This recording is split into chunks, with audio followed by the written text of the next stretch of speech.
नागभीड तालुक्यातील देवपायली येथे जलजीवन मिशन अंतर्गत करण्यात आलेल्या पाईपलाईनच्या कामामुळे रस्त्याची अवस्था खराब झाली असून ठिकठिकाणी खोदकाम केल्याने खड्ड्यामुळे रस्त्याचे विद्रुपीकरण करण्यात आले असून वाहन चालकांसह पादचाऱ्यांना मोठ्या त्रासाला सामोरे जावं लागत असून अपघाताचा धोका निर्माण झाला आहे।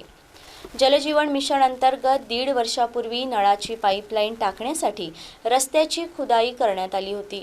मात्र काम पूर्ण झाल्यानंतर खोदलेला रस्ता पूर्ववत करण्याकडे संबंधित यंत्रणेचे दुर्लक्ष झाल्याचा आरोप ग्रामस्थांकडून केला जात आहे। योजना आली होती, जे नळाची योजना आली होती, तर त्या योजनेमार्फत रोडाचे खोलीकरण झाले। खोलीकरण अशा प्रकारे झाले की ते काम पण पूर्ण झाले नाही आणि काम पूर्ण नाही झाले आणि रोडाला सपा फोडफाड करून ठेवले आहेत। आणि जी ना जाणार रात्र कोणा लहान मुलगा येतो, शाळेत मुलं जातात, काही लोक गाड्या धरून येतात, कोणती 4 व्हीलर येते, 2 व्हीलर येतो, तरी इथून खूप जास्त त्रास होतो।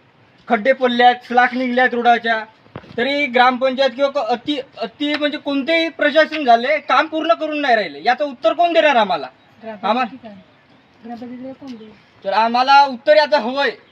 केव्हा आम्हाला कम से कम आता या गोष्टीला 2 वर्ष होत आहेत, तरी पण पूर्ण काम होऊन नाही राहिला। पाण्याची टाकीचं काम पूर्ण होऊन नाही राहिलं, रोडाचे काम नाही होऊन राहिले।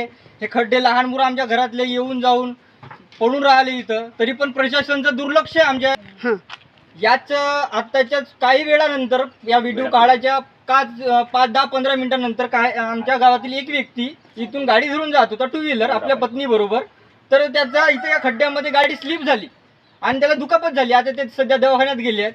बरा झाला एवढंच की त्यांना काही जास्त मोठी दुखापत नाही झाली, परंतु असं आहे की कोणाला जीवाला हानी नाही झाली पाहिजे।